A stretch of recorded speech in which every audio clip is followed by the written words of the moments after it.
Hello students, what if I told you that the tiny atom once thought to be indivisible is actually a whole world full of smaller particles? Let's open the atom like a mystery box and explore what's really inside. Now let's look upon the structure of an atom. Dalton imagined atoms as solid, indivisible spheres, but as scientists dug deeper, they found even smaller building blocks inside atoms. These are called subatomic particles and they completely changed how we look at matter. And those particles are electrons, protons and neutrons. So, guys, who are these tiny residents living inside the atom? Let's meet them one by one, starting with the electron. Electrons. Imagine tiny negatively charged specks zooming around inside the atoms. Those are electrons. Discovered by J.J. Thomson, electrons are light and fast, carry a negative charge.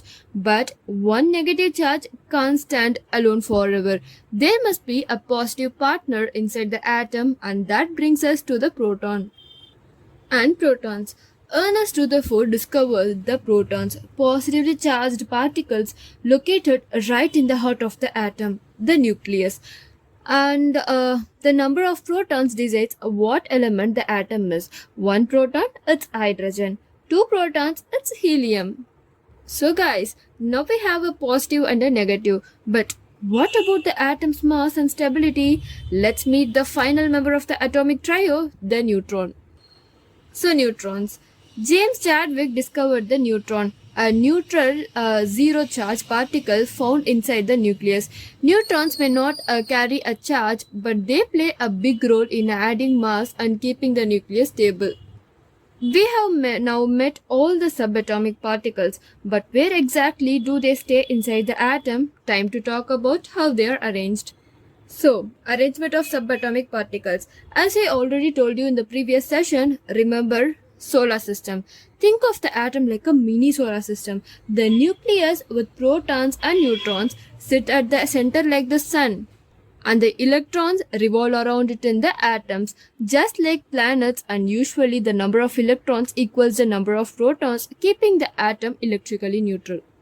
Now here comes a storyline for you to remember this concept. Picture this, an atom is like a school.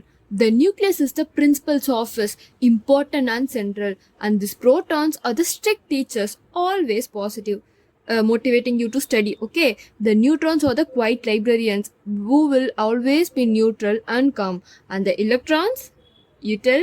They are the active students zipping around in their classrooms. That is, classrooms are shells, okay? So just remember, protons are positive, neutrons are neutral, and electrons are energetic and negative. With this story in this mind, you will never forget the structure of an atom. So that's all for today. Thank you.